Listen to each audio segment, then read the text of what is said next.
Alrighty. Welcome to Dog Politics Podcast. I'm your host, Anna, and this is my special guest, Stephanie. Stephanie, tell us a little bit about yourself. So I started showing when I was 8 with Norwegian elk hounds.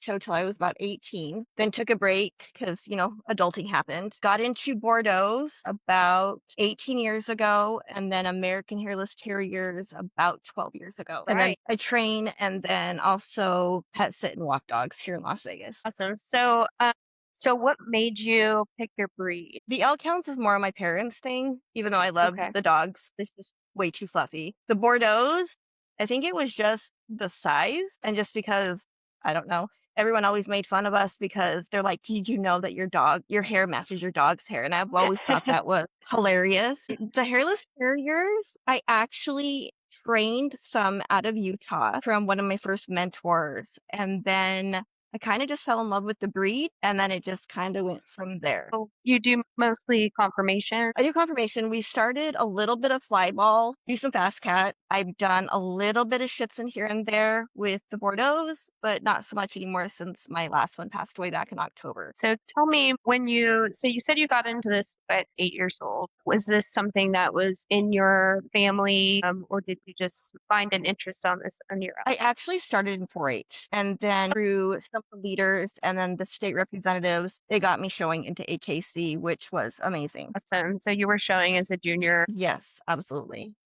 And actually, 3 of my kids have started in juniors too and in 4-H. Okay, that's awesome. And then actually, I think I went from 4-H to AKC, and then when I went back into it as an adult, I went into AKC and also UKC just because at the time, American Hairless Terriers weren't fully recognized by AKC. Once they did, I think they were in miscellaneous for, I think it was like 6 to 9 months before they immediately jumped us up into Terrier. So it was a short period in AKC in the ring, but we all started, I think most of us started in UKC ring. And then from there went into AKC with our hairless. Wow. Okay, so like what is the comparison? I don't really have very much information about UKC, the difference between the two. So I think UKC is a little bit more beginner friendly from my experience. I always start my kids off in UKC just because most of the people are just, they're not pro handlers. They're all solos where we can all just, we help each other out, which does happen in AKC, just in my opinion, not as much as what it does in UK.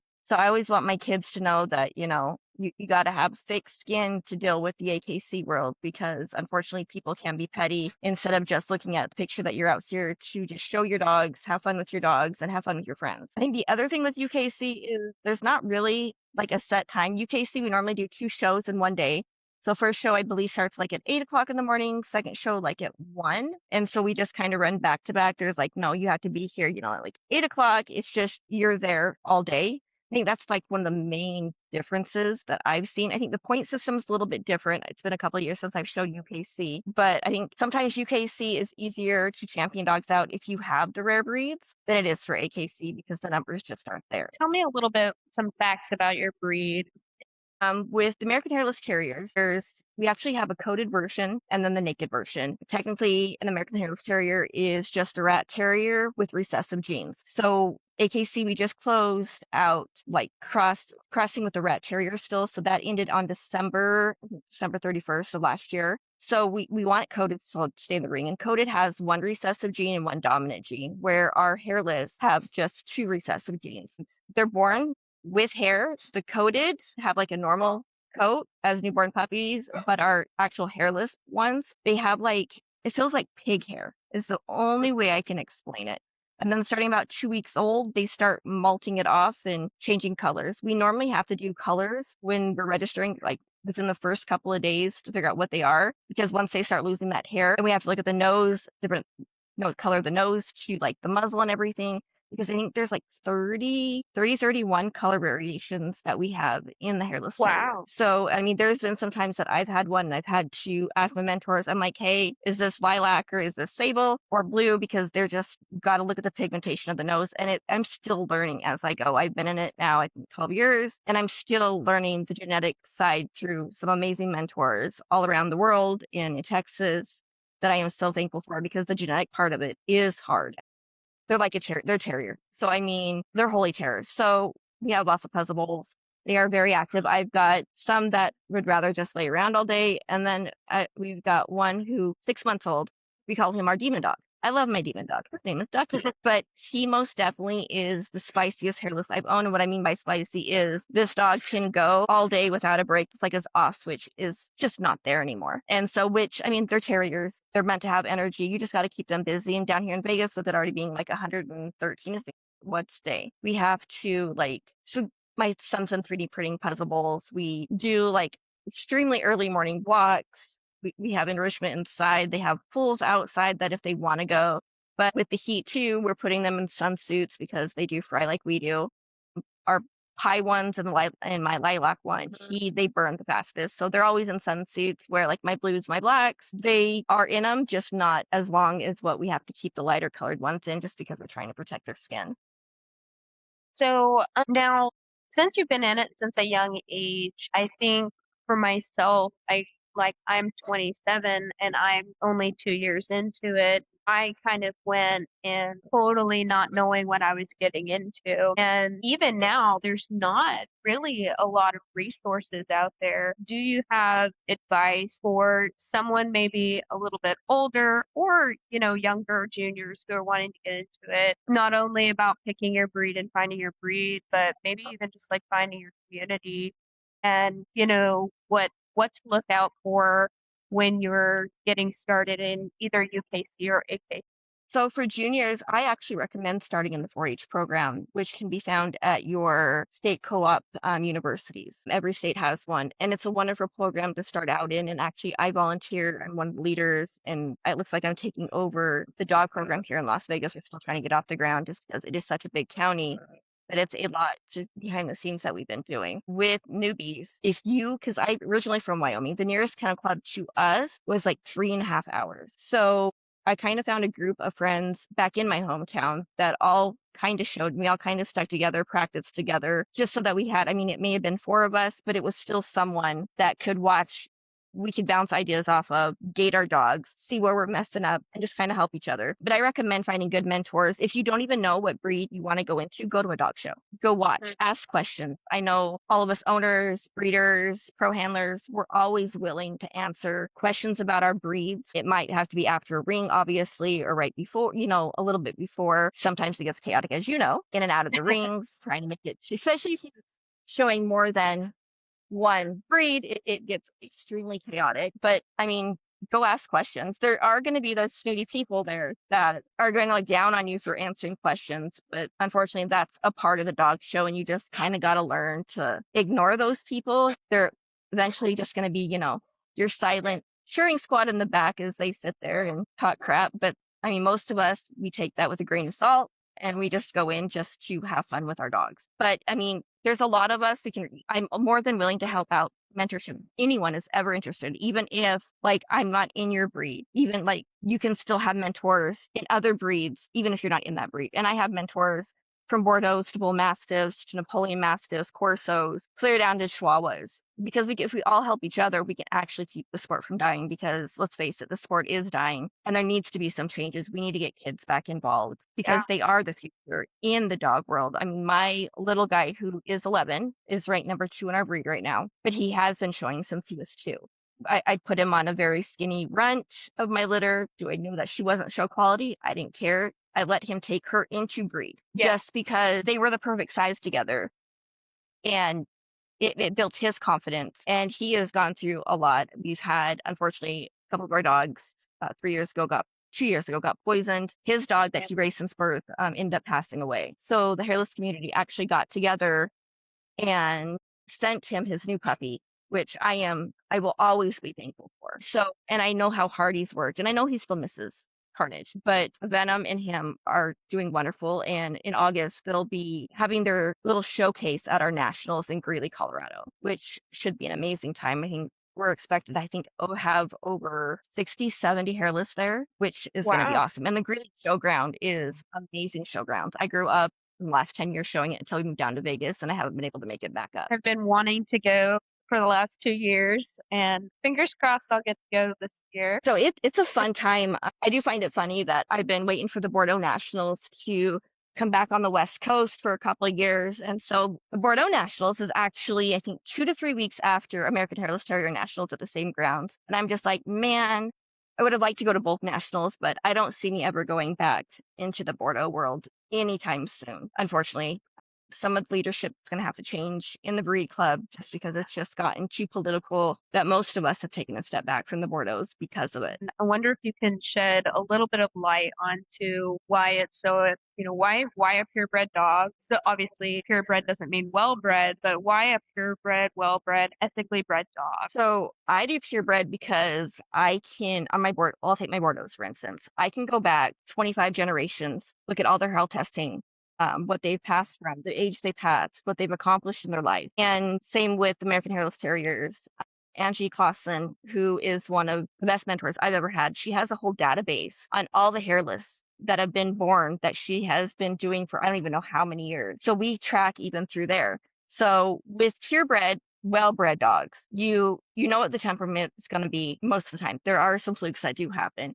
You know the health conditions again. There are flukes that happen. We can health test everything, like hips, elbows, hearts. Sometimes environmental will affect your hips and also the hearts, or the food that you're feeding most definitely will affect the hearts. But I'd rather go into a breed knowing that all right, this is the temperament that I want and going to get that temperament 99% of the time, besides adopt, don't shop, which is, I mean, it's great that they're doing that, but you don't go into a shelter and say, all right, I'm just here for a dog, give me a dog. You walk around and technically you're still shopping. You're going to pick whatever's cutest or whatever you're looking for. You just don't go in and ask. So technically, even as you're going into shelters, you're still technically shopping for a dog. We just go in when we're technically quote unquote shopping for a dog.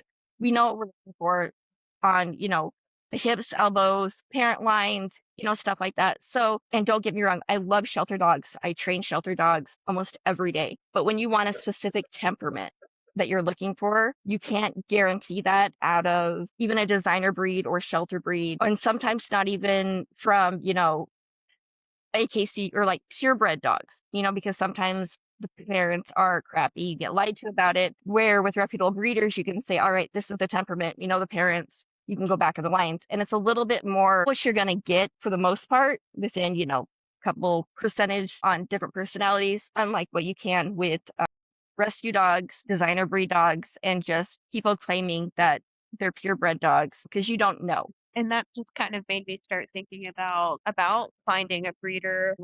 What are you looking for as far as red flags, green flags, and a breeder? So I will talk about a situation that came to light in our breed back in February. I'm not going to name names. There is an American Hairless Terrier breeder that gave my son venom, who had us all fooled. She held tests. She has dogs that went to Westminster, all this stuff. But then it came to light that her house was condemned. The dogs were living in deplorable conditions, crates underneath carports, house that no one can live in. I mean, it was so bad. And we're all still dealing with what is still currently going on in that case. She's a great person, and I know that she is. I think that she needs some mental help, but it was the whole shock that we checked, made sure health testing was done, all this stuff, and we were still fooled. What I recommend is with my mentors, the East Coast, Texas, there's not many hairless terriers too much on the West Coast, more East Coast and Texas. FaceTime, like with my new puppy, Ducky. I've known his breeder for 10 years. I still FaceTimed him, showed me around his property. Because after the incident with Venom's breeder, I wanted to make sure, and because people can have you fooled, they can only record their dogs in certain locations, like outside, where you're not going to be able to tell the condition that they're in. And that's been the hard part for all of us, I think, in the breed to be dealing with right now. And we're still waiting on AKCs, what AKC is going to do. I know that in our breed, they've been banned for 3 years. It could be extended. I'm not sure. I mean, it does suck. And because I did thought this breeder was an amazing breeder, top dogs at Westminster, you name it. But she had us fooled. So, but the breed you're looking into, go on. Every breed has their own national club. Go on their national club registry. They have a list of breeders. Talk to people like on the registry, talk to your president who runs the club. They can give you more information. And so it's just one of those things that you can vet a breeder all you want, but there's always going to be that one that has you fooled that you're like, why didn't I notice this sooner? unfortunately. Yeah. So, I mean, we all do the best that we can. And I think that more people, if they know those situations are happening, I think more people need to speak up about them. No dogs need to suffer, no people need to suffer type situation. But that's been the hard lesson that we've learned this year in the hairless world, and just friends trying to protect my son from the backlash that it could have happened because he does show the dog. And I didn't want my son getting hate for showing a dog that he's worked so hard with on a breeder that had all of us fooled, which it shook a lot of us up. So, but your parent club is pretty much, they know, since they've been around for so long, who the great breeders are.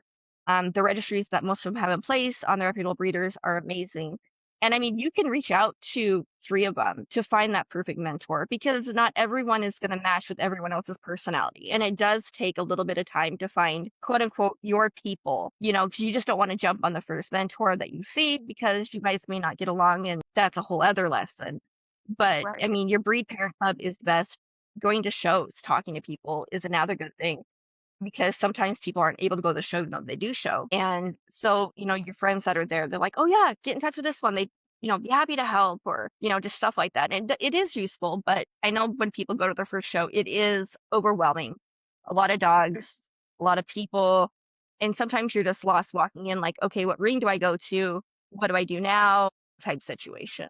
Yeah, for sure. Ooh, it is hard sometimes jumping in and just trying to figure it all out as you go. But I mean, I think we all make mistakes. I mean, I know I still do, and I've been showing for 20 years now plus. But with every mistake, you learn from your mistakes. And sometimes I think I've had people tell me, oh, you should do this and this and this. But I think I'm the type of person that I want to make the mistakes and I want to learn from them, because that's a better lesson for me than just someone just saying, well, you're doing this, this, and this wrong. Does that make any sense to you? I think my Right. son, he makes a lot of mistakes too. And the other day we were looking at some show photos, and he's like, Mom, he goes, your resting bee face, he goes, outside the ring is on point. And I'm just like, you think mine's bad? I'm like, you should see yours. He goes, no, I don't do that. And I pulled up the photos and he goes, oh my gosh. And I'm like, you need to smile more because you're in juniors. He goes, well, you don't smile. I'm like, well, I'm not in the juniors ring. I'm like, I'm not the one being judged for how I'm handling my dog. And then he's just like, well, I'm just taking it serious. And I'm like, I know you're taking it too serious. I'm like, Right. you need to go in and have fun with your dog. And so it's me trying to step back. And I know that he's a very competitive kid. And he's got a lot. He's looked up to his brother and sister. My daughter is almost 22. My other son just graduated high school, 18, but they've all showed since they were young. And so he's watched them. And so I think that he takes it really serious. And I'm just like, dude, it doesn't matter how you place. Just go in and have fun with your dog.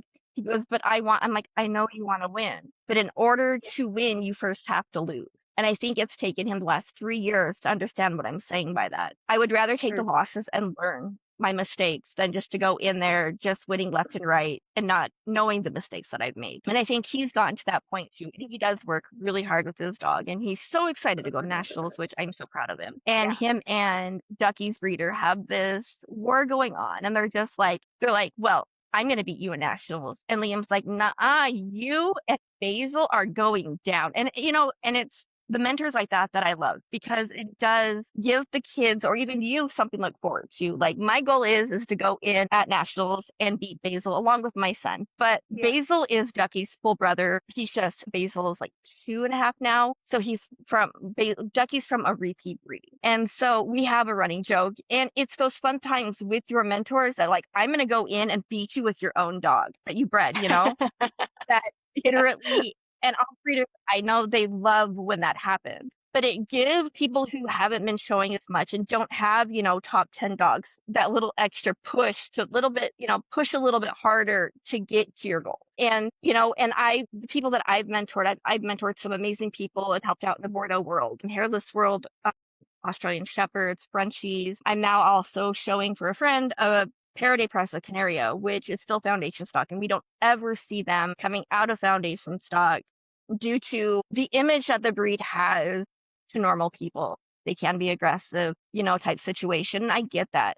and until the temperaments are completely stable, where even kids can show them that can handle giant breed dogs. I don't ever see them fully going into AKC, which stinks because my daughter has shown since she was 8 with presses up until hers passed. And then I helped a friend down here who I've been showing her dog Monty for. We've almost finished out his championship through the foundation stock. So, I mean, and that's the harder part is having rare breeds and getting numbers to finish your dogs out at dog shows. I know living in Vegas, I would have thought there would have been a little bit more, naked dogs around because it is hot here. And there's not. I think I've met one other person here who has an American Hairless Terrier, but it's not show. And so it's just most numbers are going to be for us is in Texas or California at times, but everything else is on the East Coast. And the numbers, I think, with AKC is what makes it hard sometimes to finish. I know the Bordeaux numbers have dropped also. So trying to finish out Bordeaux's on the West Coast, I've been hearing, has gotten hard too. And I bet you deal with that too, finishing out your dogs, don't you guys, with points and stuff? Yeah. So I know it's different breed to breed, but is it and like you said, it's a little different in UKC, but what does it take to build majors and finish a dog in your breed? So in my region, which is the Vegas region, I know that, as you know, every region has different numbers depending on how many dogs have gone to that region the prior year. I think for us, we need 4 dogs or bitches to make a 3-point major here. I know the numbers in Texas are a lot higher, and I'm not sure on what they are for their numbers down there. I haven't shown Texas yet. It's going to be happening next year, though. So, but trying to get that, I mean, I end up putting dogs that, are needed in, even though they're retired, just to make points when we're like struggling with the 1 point that you need to finish that elusive 1 point. But and it is hard trying to get numbers and without traveling 7+ hours away. I know that we had regionals in Phoenix this year, and I think we had 32 dogs, which was amazing seeing that many when normally here people come from Arizona. I got a couple friends in Arizona that come up.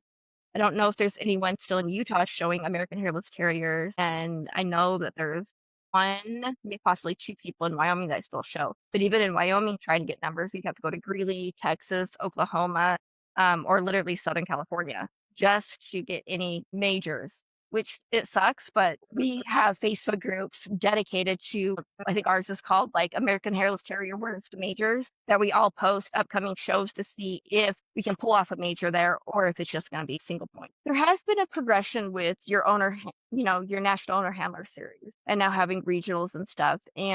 But the one thing AKC went to is offering owner handlers championships, but making us pay to have the title added to our name, where pro handlers don't do that with Mhm. the dogs they show. And so I know some of the other titles you can get, you have to pay to put on your thing too, which I don't agree with. We all pay our show fees. It should be treated equally. I know that there is talk right now that I've been watching on Facebook about the all breed count going to just the top 100 shows, which then everyone who can't make it or the smaller communities, they're not counted in those all breed points, which if they do go to that, I think it will break AKC. I don't think a lot of us are going Mm, to stand for that just because most top 100 shows are either going to be on your East Coast where it's going to take days for us to travel to hit those top 100 shows to keep our dogs in the all point, standing, which I know there's people that will do it. mhm. But for the average person, it's just not doable. And I really hope they don't go to Right. that. I know there is talk about it. I don't know when they're going to decide on that one, but I think that would be the wrong way to go direction just for multiple reasons. I don't think that's fair to the average owner handler. I don't think, us having to pay to put the titles we've earned on our dogs should have been done either. Like we should just be we worked hard for that owner handler group and championships. Why do we have to pay extra just to have the title we've already paid for and earned put on our paperwork? And I know that's been a huge debate in a lot of the AKC show committee Facebook groups and stuff that I've been on and watching. And I agree with them because it is kind of crud. But I know with some performance events and stuff, I think they have to do that too. I'm just not sure on which ones that they have to do that with. But I have heard from multiple people now that they've had to do that for years. I mean, but they're just like, some people are like, well, it's just $30. Well, that $30 adds up. That's literally almost a day's worth of entries for one dog at a dog show, and it does add Yeah. up, especially if you have a full dog. But I think everything that I've shown from kids and stuff, I think judges now have been helping kids a little bit more. I know that they have a new program in place in AKC for juniors. It's a safe program just because of what came out last year about a judge and a handler with children. And not sure if that happened on a dog show or what. I kind of read it, but don't remember too much about it. And I don't know why I thought AKC showed me one place we didn't have to worry about our kids with the judges and handlers. And I mean, that fear is there. So I'm glad that AKC stepped up and did a safety program and promotes it at the shows that I've been to. They've been there and that. So I am thankful for that because as a parent, you don't think, "Oh, it's not a safe place for your kid when 99% of the time it is, but there's always that one fluke. And I used to send my daughter to her own ring time a lot just because I was in a ring with either the Bordeaux or the Hairless and they need to go show for juniors. You need to have that trust there. So I am glad that AKC, after hearing all of our complaints, stepped up and did try to put something in place. And I hope that more organizations do that. I think UKC has been in talks on doing that also. But I think the safe program in AKC needs to be put out there a little bit more with the kids, just because that I think in this day and age, that fear for parents is always going to be there with their kids on what's going on. Mhm. Yeah. Yeah, I've definitely not really seen firsthand, but I have heard of some different situations. Agree with that one too. And I haven't seen too many new judges coming into AKC. I think that's something that needs to change. Because, like you said, the amazing judges, they are getting older. I know most of them enjoy judging, but I think more people need to step up, that have been in their breed for a really long time, that have the time, that can actually go to the judging seminars and become judges so that we can keep this going. Yeah, and I mean, I've looked into some of the to become a judge just out of curiosity, and you really do it really takes quite a lot of dedication. I mean, years and years and years of showing and handling and breeding experience, and then hands-on mentorships in different breeds and paper paper testing of knowledge. And I think that it's definitely important, but at the same time, I think that it discourages a lot of people from taking that route because I mean, unless you're prepared to fully dedicate your life to doing that work, a lot of people with their family, with their job, and doing the dog shows more as a passion don't have the ability to meet some of those requirements. Correct. And some people don't want to stop showing to then take the judging classes Yeah. because most judges who do show the stigmatism on that, whether it be good or bad, I know it's there and people just don't want that. Yeah, it is. That's true. That's a great point. That you really have to choose it, and if you're really passionate about showing and you enjoy it, having to give that up, it is a difficult thing for sure. There was one handler that we always joked around with that he could take a stuffed animal into the ring and champion the dog out. Right? There are some, but they do work hard. I mean, I know the dedication they put into if they, 'cause there are some pros that do have their dogs and they show for pro handlers also. And I know the work that goes into them. So I know the hard Mhm. work is there, but sometimes I think the friend aspect of some of it gets in the way and blinds newbies. They're like, oh my gosh, well, they talk and they went to dinner and that's why they're winning when it's not that. You've got to be able to see your own faults, your own flaws, what you can improve on. And I tell everyone, I'm like, don't worry about what everyone else is doing. I'm like, worry about you. I'm like, make goals for yourself. You don't have to compete with anyone. Compete with yourself. I mean, me and my little guy, we have a running joke because I figured out what makes him work harder is if he beats me in the ring, he has to buy me a cookie. If I beat him, I have to buy him a cookie. And so go into this and he's just like, all right, I'm going to get my cookie today. And that it makes him work harder work. And sometimes it takes that. And I think adults need to step back too. I mean, sometimes they can be really not the nicest person, especially when a child in the ring beats you in breed ring. Mhm. Instead of, being supportive to the juniors, they get kind of nasty, which is where I tell my kids you have to have thick skin. But I think that more of us need to be able to help newbies coming in. We need to be able to help and get more juniors in and teach them how to get dogs from reputable breeders, what to look for, red flags, ring etiquette on certain things so that when they go to their first show, they're not so scared and overwhelmed, and I think Yeah. even being prepared, I think we all still I mean, every time I go to a show, I still get nervous before a show. I don't know why. It is what it is. But I think that the dog show community as a whole, I think we need to come more together and work together to better the entire program than do what's been happening because we all don't do it. There's just, certain groups or, people that go around. But I think we all just need to come together and just look, we're in this to be breeders, preserve breeds, preserve bloodlines. Why don't we all just work together on that instead of doing the little kitty stuff that does go on behind the ring? Yeah, for sure. I've seen it a little bit, but juniors is almost more competitive. It seems like they do tend to get really competitive. And yeah, it can be a negative, but I think that you need that at that age. I think it can be really beneficial. We don't really have that in the adult rings or in the regular breed rings now that we don't have a healthy competitive tone with Yeah, each like other where we could be like, oh, yeah, I'm gonna beat you today, but not in a mean way.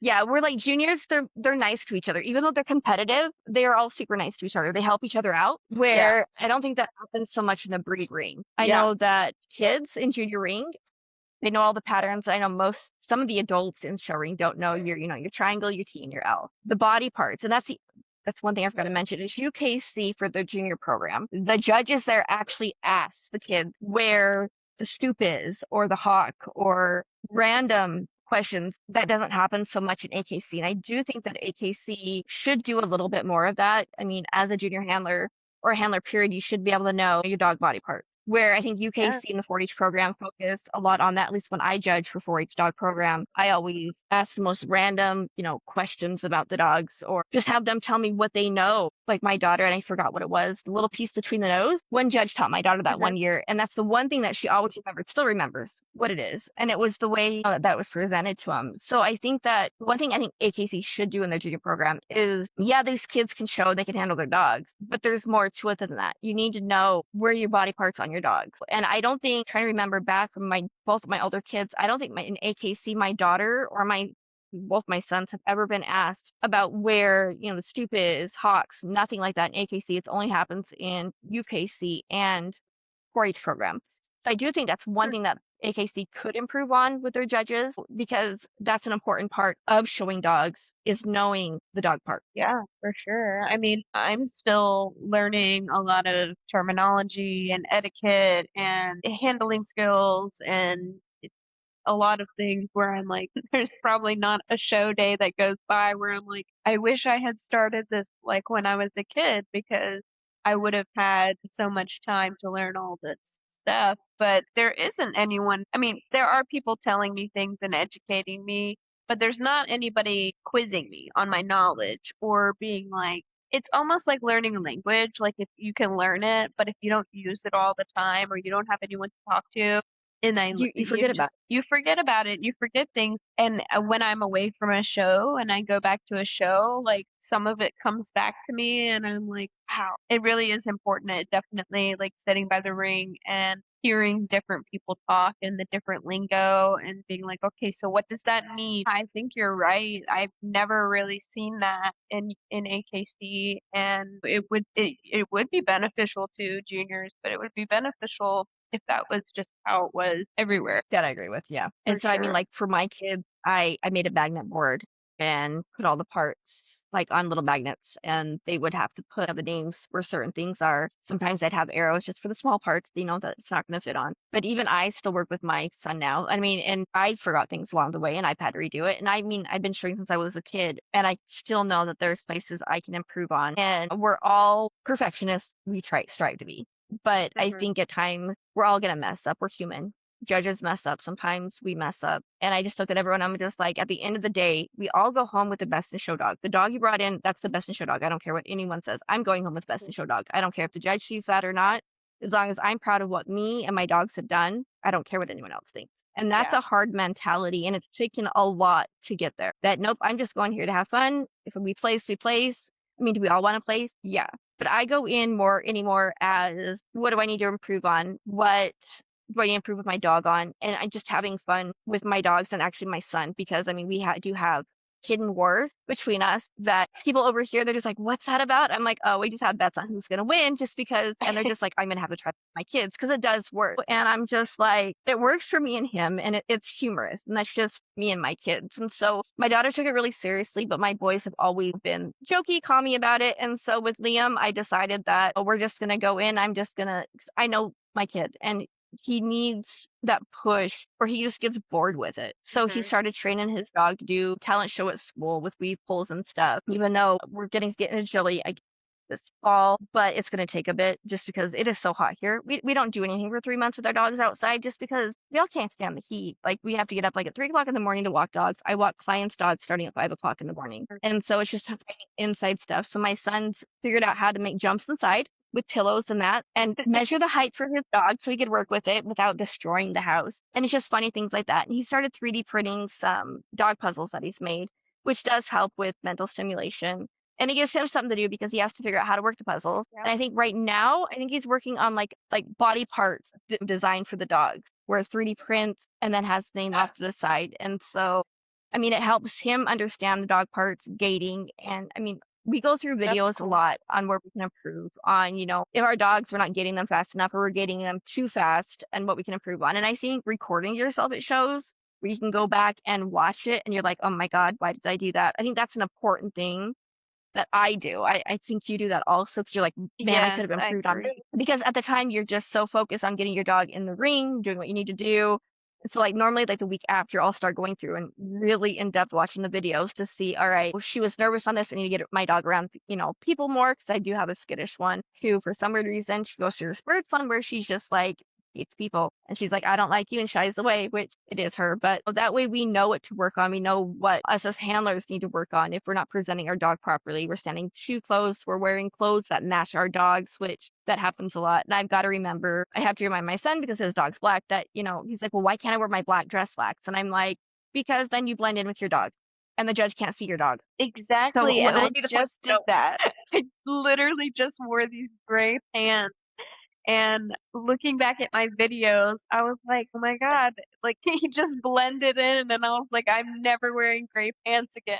So like it's so funny because I mean I am a redhead, so I'm white, like I'm ghost white. I got two colors, ghost white and lobster. And so I noticed when I literally show my pie dogs, which is my white with I've got a blue pie and then a sable pie. I have to wear tight under because their white skin matches my legs and it throws everything off. And I hate pantyhose, but I'm just like I don't tan, so this is all I got. And if I try to use tanner, I turn orange, and I'd rather not have my legs match my hair color.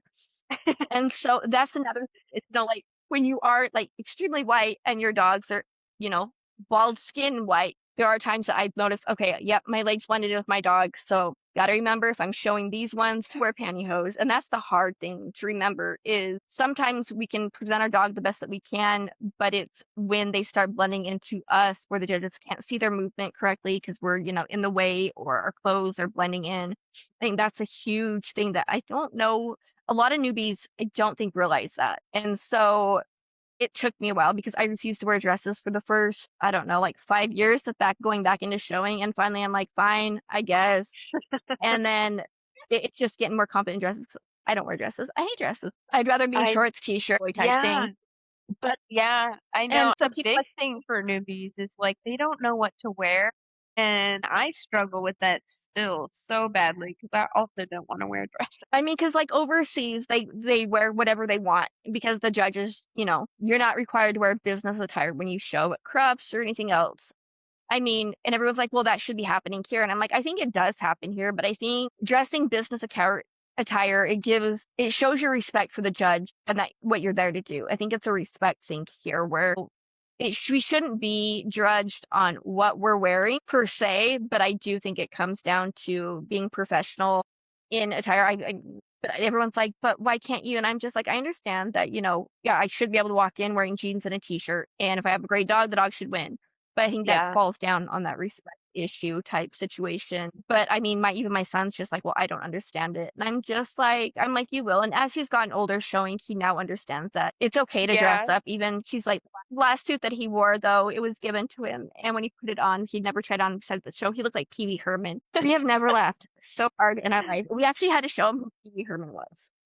Oh my God, And he's like, right. okay. He goes, Mom, I can't wear this suit ever again. He goes, especially with the little bow tie. And I start chuckling. But even like, so, and the other thing that's great about most shows is they have a junior's closet. So if your kids outgrow clothes, you can take them to the junior's closet and that way kids can still use the show clothes. Let's face it, show clothes are not cheap. I know people that spend $2,000 on a show suit, and Yeah. I'm just like, oh, so you want to take care of them. And kids, I mean, they grow so fast. That's one thing, that with some other families we do. Clothes that don't fit Liam anymore, we've sent off. My daughter show dresses and stuff we've sent off, or I get them to my niece who just started showing with us and that. But I mean, and I know I think there is some programs like that at certain shows that they have that for adults too, where you can buy used show suits. I mean, we only wear them in the show anyways. They're hardly ever used. At least I don't ever really use mine. But I think some more of that would be helpful too. Some little more AKs.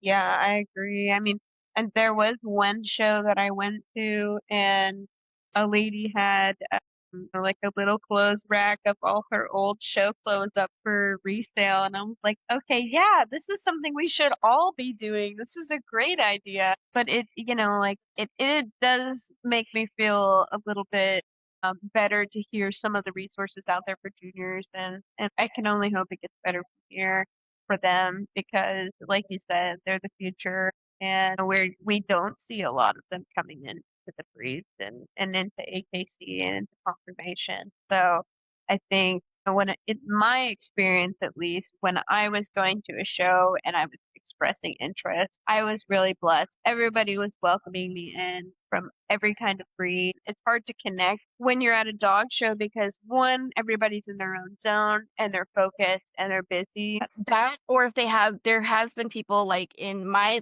show career the last 18 years that have hidden motive that literally just do it to see what you've got or to put you down. And there are unfortunately people out there like that. So it is hard because you're like, you want to be nice, but you're always in the back of your mind. You're like, are they going to stab you in the back? Or use you as a pawn for numbers. And that's happened to me a bunch until I started winning. But I mean, I think with most of us show people, especially owner handlers, we do things like that. We're like, well, what if there's hidden motives? What if? But yeah, I agree. I mean, there are people out there that are genuinely nice, but Yeah, then there are in the dog show world some that are just you're just waiting for that knife in the back at times. for sure. But I think it's really valuable that we're able to be honest about some of the negative. I try to stay pretty positive about it in general, but there's definitely a lot of But room for improvement and growth. I'm just like anymore. I just tell people, I'm like, they're like, how do you deal with it? I'm like, I just ignore it in one ear, out the other. Just tell them it's not my Yeah. monkeys, not my circus. Sometimes it does get hard, but I'm just like, I'm just here to have fun with my dogs, my friends, my kid. Yeah. And that's Mhm. what it should be about. I'm just like, if you guys want to talk crap, I'm like, have fun with that. I'm like, I'm so glad you guys are my like silent cheer squad that cheers me on that you guys don't even realize it, talking crap. And I'm just like, have fun with that. I'm just like, I'm just going to keep doing me. At one point, I was told with my first Bordeaux that he would never amount to anything, and he was in the top 10. Mm, And I did wow. it just to prove the pro handlers that told me he would never amount to anything that I could do it. And Yeah. sometimes I think that push is what actually helped me in a way because I'm just like, oh, you don't think I can do this? I'm like, watch that. But that's just how I am to Yeah. begin with. And so it is what it is. I mean, being the handlers, they're amazing friends now. But I think, and even my 11-year-old who's been showing since he was 2 are still at times scared of pro handlers in the ring. And he's like, are you sure you can't take my dog into groups for me? And I'll go into Yeah. owner handler groups. And I'm like, no, how about you try this? He goes, but, and I'm like, they're not going to hurt you. They're not going to be mean. I'm like, most of them. I'm like, I'm like, here, go talk to this one. I'm like, you know her, just go stand by her type situation. And they help him because he needs to learn too Mhm. on how to handle, pro handlers and other adults besides just thinking that owner handlering, because some of the owner handlers are just like the pros. So I'm just like, there's nothing to be scared of. They're just normal people showing dogs to get out. Well, I'm glad that Get the there's dogs to someone out there who's motivated by it because there's definitely some things that handlers and judges say that you can really let it go to your head and you can let it demotivate you, or you can let it motivate you and you can let it set a fire into you and you can say I'm gonna prove you wrong. But it definitely takes a lot. You have to make that choice or make that shift in your brain to decide how you're going to take it. Oh, absolutely. Also, you said you have a business or do you just do dog training and stuff on the side? So I actually own it. My kennel name is Grid Maiden Kennel and Dog Training. So my dogs are kind of locked into my kennel because I went to school to be an accountant. And that way all my dogs and stuff are a tax write-off. I was smart. So my shows count as training and everything. I mean, when I went into this, I went into it really smart. So Hmm. I had a great mentor in accounting too. So yeah, I run a dog training slash boarding. mostly pets now here in Vegas, but I do have a couple boarding dogs that are my normal client dogs, but I only take a couple at a time. Yes, absolutely. All right. Um, Well, you have a so great yeah, night. Thank you that's so gonna be an much for your experience. time. You are so welcome. All right, bye, dear.